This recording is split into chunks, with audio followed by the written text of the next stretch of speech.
Assalamualaikum warahmatullahi wabarakatuh. Nama saya Windy Sekar Alumsari, NIM 1920103035. Di sini saya akan menjelaskan mengenai bisnis intelligence. Jadi pertama-tama saya akan menjelaskan mengenai pengertian bisnis intelligence. Bisnis intelijen atau biasa disingkat dengan BI adalah seperangkat alat analisis berupa informasi bisnis yang digunakan untuk mengkonsolidasi, menganalisis, menyimpan, dan mengakses banyak data dalam konteks bisnis. Nah, bisnis intelijen ini memberikan jalan untuk memperoleh pengetahuan yang dibutuhkan untuk membuat keputusan yang baik. Lingkungan bisnis intelijen meliputi semua perkembangan pengelolaan informasi dan didukung kegiatan yang dibutuhkan untuk memberikan informasi bisnis yang handal dan sangat relevan. Bisnis intelijen ini menjelaskan tentang suatu konsep dan metode bagaimana untuk meningkatkan kualitas pengambilan keputusan bisnis berdasarkan sistem yang berbasiskan data. Oke, selanjutnya kita masuk dalam sejarah bisnis intelijen. Yang pertama yaitu pertama kali didengungkan pada tahun 1958. Jadi, istilah bisnis intelijen atau yang biasa disingkat dengan BI pertama kali didengungkan pada tahun 1958 oleh seorang peneliti dari IBM yang bernama Hans Peter Lund. Nah, Hans Peter Lund ini nih yang mendefinisikan mengenai bisnis intelligence. Beliau ini mendefinisikan bisnis intelijen sebagai kemampuan dalam mengerti dan memahami suatu hubungan timbal balik antara fakta-fakta yang disajikan sedemikian rupa menjadi suatu landasan dalam bertindak untuk mencapai tujuan yang dikehendaki. Bisnis intelijen ini seperti yang kita tahu pada saat ini dikatakan sebagai hasil evolusi dari Decision Support System atau yang biasa disingkat DSS yang mulai sekitar tahun 1960 dan berkembang sampai tahun 1980-an. Nah, sekitar 180-an mulai dari DSS, EIS atau Executive Information System, Data Warehouse, OLAP, dan Business Intelligence mulai menjadi perhatian nih dan menjadi suatu kesatuan sistem. Dan pada 1989 ini ada yang menulis artikel yang bernama Gartner Howard. Nah, Gartner Howard ini menggunakan istilah business intelligence untuk menggambarkan istilah seperangkat konsep dan metode yang berguna untuk meningkatkan kemampuan keputusan dengan bantuan sistem yang berbasiskan fakta atau realita yang terjadi. Jadi dia menjelaskan mengenai business intelligence. Dia menulis artikel mengenai seperangkat konsep dan metode ini itu berguna banget gitu. Setelah sejarah, kita beralih mengenai tujuan bisnis intelijen.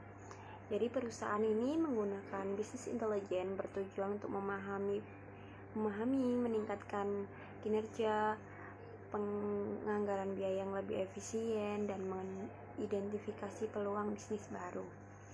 Beberapa hal tujuan bisnis intelligence antara lain yang pertama ada menganalisa perilaku konsumen, pola pembelian, dan tren penjualan.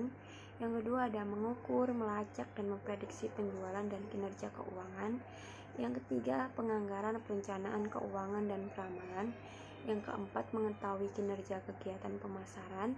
Yang kelima optimalisasi proses dan kinerja operasional. Yang keenam ada meningkatkan efektivitas pengiriman dan pasokan. Yang ketujuh ada analisa CRM Customer Relationship Management. Yang ke-8 ada analisa resiko.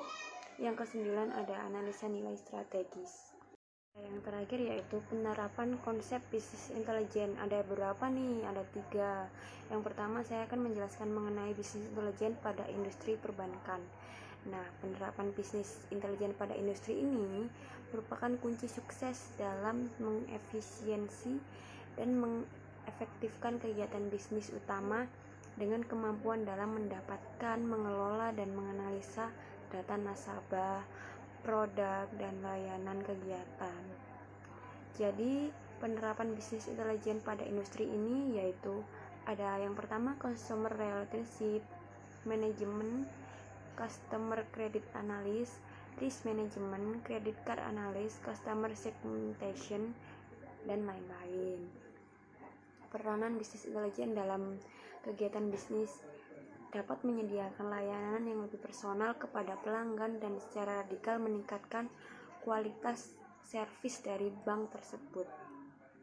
Pengelola produk perbankan bersaing dalam mendesain produk dan layanan yang dapat menjawab setiap kebutuhan satu segmen tertentu. Nah, yang kedua ada bisnis intelijen pada industri retail. Penerapan bisnis intelijen dalam area CRM, BI atau bisnis intelijen dapat diaplikasikan pada supply chain management atau yang biasa diingat dengan SCM.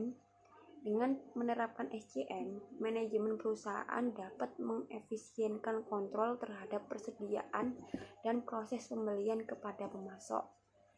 Nah, data yang diperoleh pada proses pembelian dan persediaan dapat memberikan berbagai macam insight yang cukup komprehensif terhadap dinamika dalam rantai persediaan. Yang ketiga yaitu bisnis intelijen pada industri pendidikan. Nah, ini kan kita dalam sehari-hari. Penerapan bisnis intelijen pada industri pendidikan ini dilakukan pada proses biasanya penerimaan mahasiswa baru, manajemen pengajaran, dan lain-lain. Nah, selain itu juga proses penerimaan mahasiswa, penerapan data mining, dan dapat digunakan untuk mendukung manajemen pengajaran. Setiap universitas mengelola nilai mahasiswa dalam jumlah besar dari berbagai fakultas yang berbeda-beda.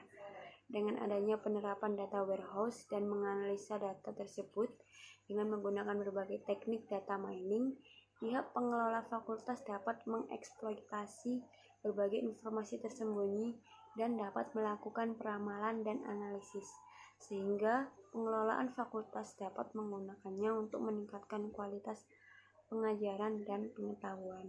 Sekian dari saya. Apabila ada kurang lebihnya, mohon dimaafkan. Wassalamualaikum warahmatullahi wabarakatuh.